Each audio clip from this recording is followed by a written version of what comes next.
Баршаңызға қайырлы күн. Бүгін сіздермен бірге жаппасай тағамды жасайтын боламыз. Өте ерекше дәмді болып шығады. Жасап көріңіздер. Видеомды соңына дейін көрмес бұрын менің арнама тіркеліп, лайк басып мені қолдап кетіңіздер. Мен алдымен поливын дайындап алдым. Қызып тұрған майда үстіне фаршты салып, жақсылап қуырып аламыз. Немесе орнына етпен алмастырсаңыздар да болады.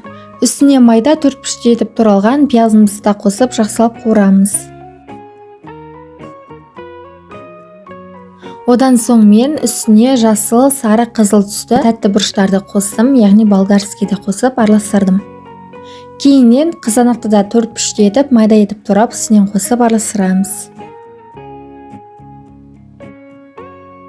Араластырып, бетін жауып 5 минутқа қойып қойдым. Одан соң ашып, үстіне паприка, қарабұрышты сеуіп араластырдым.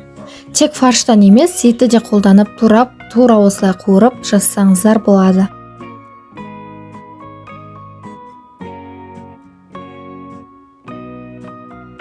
Бетін жауып, тағы 5 минуттай қуырып алдым. Одан соң ашып, осына үстіне майдалап 4 піште етіп туралған картопты салып, жақсылап тағы да араластырамыз. Үстіне дәміне қарай тұз сеуіп, одан соң бетімен бірдей су құйып, бетін жауып пісіріп аламыз. Оған дейін қамырын дайындап қоямыз. Қамыр үшін бізге салқын судың үстіне дәміне қарай тұз сеуіп, жақсылап араластырамыз. Одан соң үстіне ұнды салып, жақсылап қолға жаспайтындай қаттылау қамыр еліп шығамыз.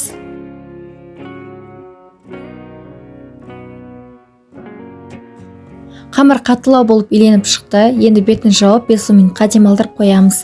5 минуттан кейін алып, жақсылап топ-томалақ етіп жайып шығамыз. Қамырда қатты жұп-жұқа қылмай жайып шығамыз. Сонда сәл қалыңдау болатын болса, піскен кезде бір-біріне жабыспай жақсы пісетін болады.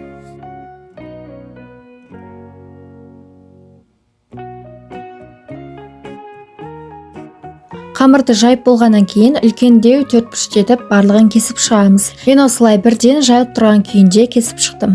Көлемі тура мантыға кесілген қамыр секілді болады. Сонымен қатар менің каналымда басқа да өте ерекше ыстық тағамдардың түрлі рецептері бар, және тәттілердің де рецептерін таба аласыздар. Менің каналыма кіріп көрсеңіздер болады.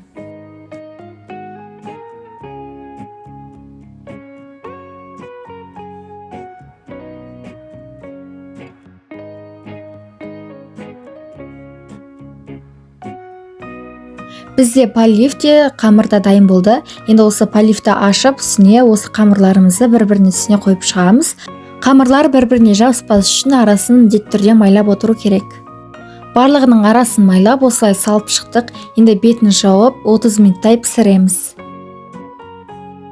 Жарты сағатта осылай тамағымыз пісіп шықты. Көріп тұрғандарыңыздай бір-біріне мүлдем жабыспады. Осылай барлығын алып, бір ыдысқа орналастырып шығамыз. Одан соң арасындағы поливін ортасына қойып сәндеп ұсынсаңыздар болады.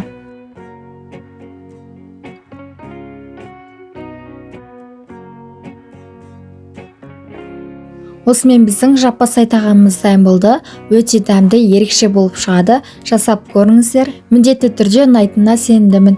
Менің видеом ұнаған болса, мені қолдап, арнама тіркеліп, лайк басып кетіңіздер. Әлде көптеген рецепттер болады. Сіздермен болған Нұрсұлу. Видеомды соңына дейін қарағандарыңызға рахмет.